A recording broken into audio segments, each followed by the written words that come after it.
Isang birth defect din ang tumama kay Tatay Joe. Ngunit hindi ito naging hadlang sa pagtupad niya sa kanyang mga responsibilidad bilang padre de pamilya.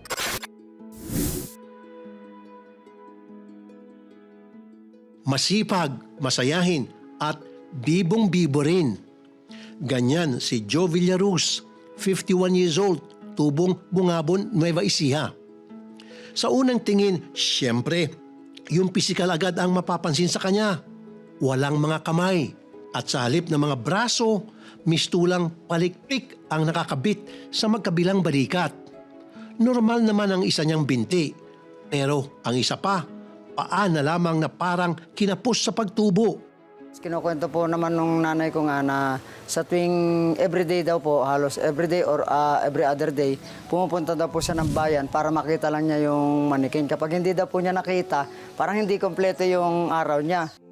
Sa kabila ng kanyang kondisyon, marami raw kayang gawin si Tatay Joe. Yung una-una po, yung kumakain po ako, nakakutsara po ako sa paa. Tapos nagluluto din po ako. Tapos naglalakad ako, naglalagari, nagmamartilyo. Yun po yung nagsusulat. At kahit mayroon siyang kakulangan, siya pa rin ang bumuo sa buhay ng kanyang kinakasama. Inamin na naman niya po kaagad na ganun yung katayuan niya. Hindi niya po tinago. Inamin na niya kaagad para alam ko, ganun ba? Sabi kong ganun sa kanya. Hanggang sa nung magkita kami, syempre, nung una, medyo na-shock din naman po ako ng konti. Totoo pala na ganun yung itsura niya, ganun. Na wala po siyang dalawang kamay, sampa. Pero ano naman po, nung ilang araw na po kaming nag-meet hanggang sa nade-develop na po ako sa kanya. Na-develop naman na po ako sa kanya, tsaka mabait naman po siya. Hindi naman po siya bastos, ganun. Hindi. Kahit po may dalawa akong anak, ginagalang pa rin naman po niya ako. Isa rin daw siyang modelo para sa dalawang anak. Tahimik ko lang kasi siyang inoobserbahan bilang kapitbahay, pero lingid doon, ako, hinahangaan ko siya dahil in spite nung kanyang kapansanan, naghahanap buhay siya ng patas. Hindi naging hadlang yung kanyang disabilities para maghanap buhay, buhayin yung pamilya. Pero ano nga ba itong kondisyon na tumama kay Tatay Joe? Ayon sa mga doktor, ito raw ay pocomilya. Isang pambihirang congenital condition kung saan hindi nabubuo ng maayos ang mga bias. Ang meron si Kuya Joe ay ang tinatawag natin na phocomelia. No? So ang phocomelia ay isang congenital disorder na kung saan nagkakaroon ng abnormal or incomplete na development ng kanyang extremities, so yung kamay at paa. No? Ito ay pwedeng nakukuha sa mga gamot na ininom nung nagbubuntis, or kung hindi man, pwede din ito namamana, no? Genetic. So, or pwede ding idiopathic or yung bigla na lang nagkaroon. Ngunit kahit may mga bahagi ng katawan na wala si Tatay Joe, kayang-kaya niyang makipagsabayan sa mga taong kumpleto mga kamay at paa. Nagtitinda siya ng mga gulay at prutas. Eksperto pa siya dyan. Libre ng babalat! Pinya! Nagtitinda-tinda po ako. Pag season po ng, katulad po ngayon, season ng pinya po ang aking paninda, niro-rolling ko po sa barangay na nakamotor po ako. Yung misis ko naman po, siya po naman yung tiga-balat. Alis po kami rito sa bahay namin ng mga 7 or mga 8. Uuwi na po kami nun, mga hapon na, lubog na yung araw. Uuwi na po kami nun. Maghapon po kami naglilibot. Kung ano po, panahon ng rambutan, ganun naman po. Ako lang po naman mag-isa sa rambutan. Kumbaga, ang kasabay po ng rambutan, yung dalanghita. Isa rin siyang certified tigasin, tigalinis, tigaluto, at kung ano-ano pa. Po yung may naglalaba rin po ako, dagan naman pa ako yung damit. Tapos ito naman yung pabrush, binabrush ko pong ganyan. Lahat po ng mga bagay na nagagawa ko, kaya lang po medyo mabagal nga lang po ang proseso. Hindi po siya kasimbilis ng kompletong kamay. Iisa lang daw talaga ang pangarap ni Tatay Joe, ang maging buo at kumpleto ang buhay ng kanyang pamilya. Tatlo na po yung high school ko, tapos yung punso ko, yung 7 years old, elementary. Kaya yun po, pilit ko pong sinisikap na makapaghanap buhay para may pang-suporta po ako sa kanilang pag-aaral dahil gusto ko po na sila ay makapagtapos ng pag-aaral. Ayaw ko po na matulad sila sa akin na ako hanggang sa pangarap lang hindi ko natapos. Kaya gusto ko po sa kanila, hanggat kaya ko silang pag-aralin, hanggat ako'y kaya kong maghanap buhay ako para sila po ay mapag-aral ko at marating nila yung mga gusto nilang pangarap. Walang ibang hangad si Tatay Joe ngayon, kundi ang may taguyod ng maayos ang kanyang pamilya. Kaya naman, tutuparin natin ang kanyang pangarap sa pagbabalik yan ng kapatid mo.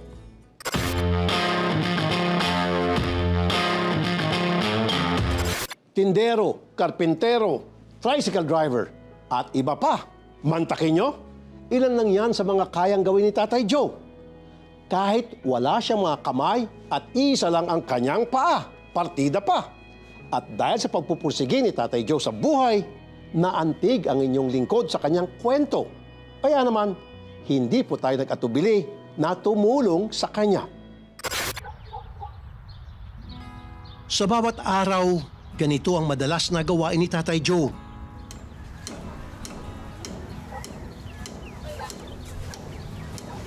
At dahil bibong-bibo rin si Tatay Joe, napasok na rin niya ang vlogging.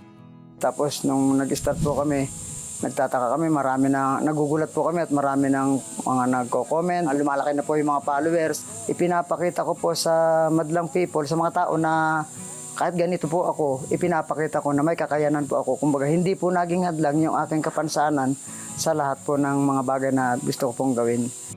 Kahit anong araw na kinakaya ng kanyang lakas, abay kinakarera niya. Ang karamihan po na nagiging comment na naririnig ko para lalo lumakas po ang loob ko. Sabi nila, ang galing ko daw. Sige Kuya Joe, ituloy mo lang ang labang kahit ganyan ka. Ipagpatuloy mo lang. Sabi nila, malayo ang mararating mo. Yan na, ipinapakita mo yung mga kakayanan mo. Yan, si Kuya Joe, natutuwa kami. Yan na, ganyan yung katayuan mo. Hindi hadlang ang iyong kapansanan. Yan po ang sinasabi nila. Natutuwa daw, may comment pa na natutuwa kami kanila at kahit ganyan ka, lumalabang ka ng patas, hindi ka nang lalamang ng iyong kapwa. Yun po ang sabi na kaya yun po, pinagpapatuloy ko po yung lumalakas po yung loob na ganun. Basta ako po pinapakita ko yung aking mga kakayanan lahat.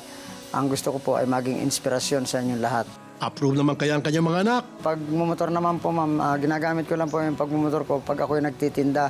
Hindi naman po ako totally namamasada. Nagmumotor po ako, nagro-rolling lang sa mga barabarangay. Sabi po nung aking mga anak naman, natutuwa naman po sila at pag nakikita nila kung gano'n na naghahanap buhay, tumutulong na po sila sa akin. Kumbaga, ba't ako nagpapakahirap? Wala naman po. Kumbaga, natutuwa po sila dahil kahit papano, sa ganun sa pagtitinda-tinda ko, nairaraos ko po yung pang-araw-araw namin na pangailangan. Una-una po yung pambaon nila pag sila nag-aaral. Ngunit kung minsan, hindi rin naiwasan ang mga pagsubok. Nung una-una po ako, ma'am, yung mga baser na, ginagawa mo lang yan, nagpapaawa ka lang para makita sa social media dahil putol-putol ka, ganun po. Hindi ko po, nung una po, masakit ang loob ko.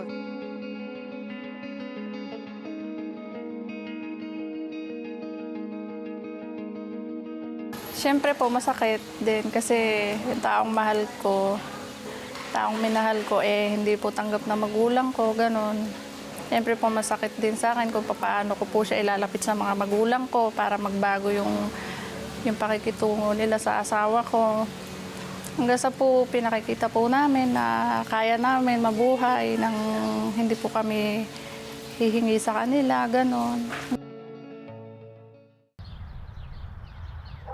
Sino ang mag-aakala na ang katawang hindi kalakihan at may mga kulang pa na parte, may taglay palang napakatinding lakas? Gusto ko pong ipakita sa kanila na ako po kahit may kapansanan, nagsisikap, pinapakita ko po na may kakayanan din po ako.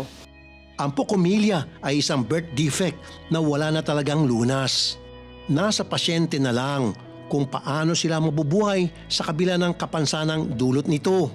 Si Tatay Joe, piniling maging masaya at matatag sa kabila ng kanyang kalagayan. Ito, sa totoo lang, wala pa siyang lunas talaga.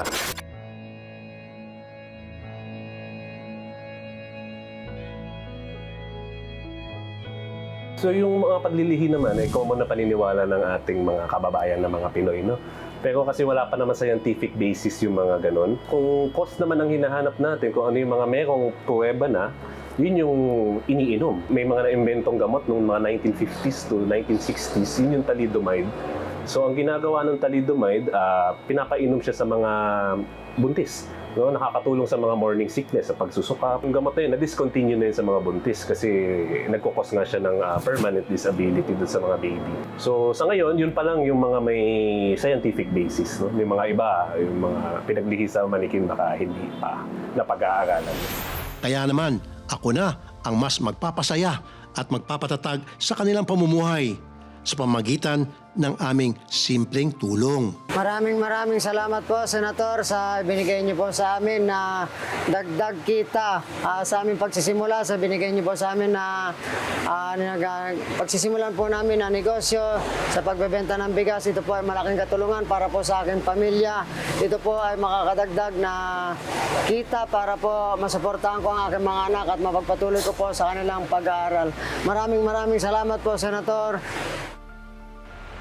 Walang mapagsidlan ng saya ang ating Wonder Tatay, lalo na ang kanyang pamilya, na ang turing kay Tatay Joe ay bigkis na tunay na nagpapakapit sa kanilang samahan. Proud daw kay Papa kasi lahat ginawa niya para sa aming magkakapatid.